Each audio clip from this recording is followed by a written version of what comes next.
Welcome to Forbidden Island Math Locks, a breakout based on the classic board game Forbidden Island. From the board game, the story is the Forbidden Island was the secluded retreat of an ancient mystical empire. They had 4 sacred treasures: the Crystal of Fire, the Statue of the Wind, the Ocean's Chalice, and the Earth Stone. The goal of the board game was to capture those 4 treasures before the island sank. Now you and your class are the explorers, and you will get to discover those treasures are protected by mathematical locks and puzzles. You'll divide your class into 4 treasure hunter groups, each seeking after one of those 4 treasures. Let's look at the lock setup. The key lock is hidden under a globe or a map. The 4-digit lock reads 4613. The directional multi-lock has a blank to begin with, and up, up, down, up. And the color multi-lock reads red, orange, yellow, green, purple. You will need your breakout box, the hasp, the 4 locks we've already mentioned, and your breakout cards to discuss at the end. You'll also need a slew of other classroom resources, but they're all really common things that you have in your classroom. The only exception might be the 4 computers. You are going to need 4 computers with access to Google Sheets so that the 4 groups can proceed through the game. Let's look at the progression and how the game is set up. You have all 4 groups, each with their own folder here. Now, all 4 groups are differentiated by highly proficient learners at a 5th grade level, benchmark moving towards proficient, benchmark, and emergent learners. Most of this group is at a 4th grade math level. You have an overview and setup, and it gives you all the things that needed to be printed out and where they need to be placed in your room. This Pigpen cipher needs to go to each group, and there's the We Broke Out for inside the box. Let's look at the Crystal of Fire. Each of these 4 things will be identical or nearly identical with a different theme.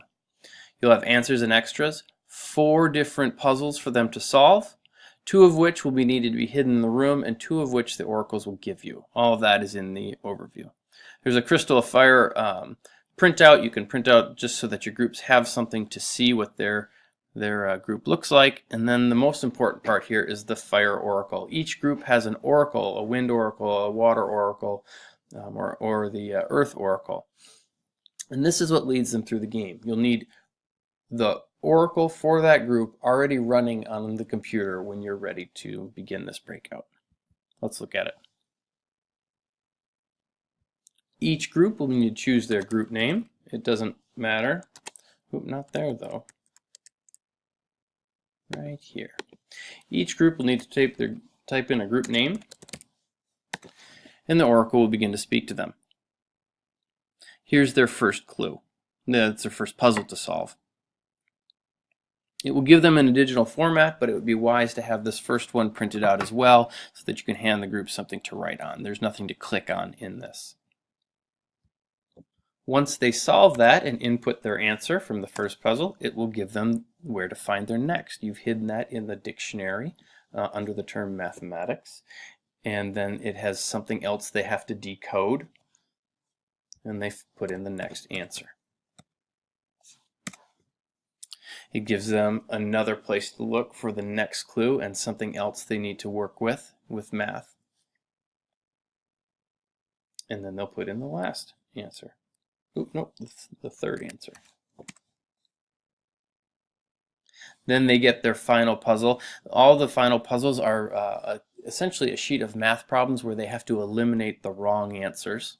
Or I'm sorry, the correct answers, and then the answers that aren't used become the answers to put in here. So the last 3 answers that aren't used on that worksheet are 3, 10, and 550. Once they put that in, it gives them the combination for this lock, gives them permission to open it, and then help other groups. Each group has the same format for the oracle.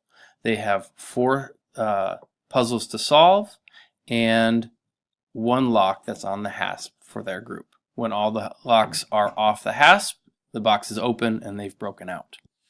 This breakout is designed around these 5th grade standards and 4th grade standards. Not every group will interact with every standard. Particularly the 4th grade standards are at the emergent level with the Earth group. The Fire group has more rigorous long division and multiplication. I hope you enjoy and don't sink.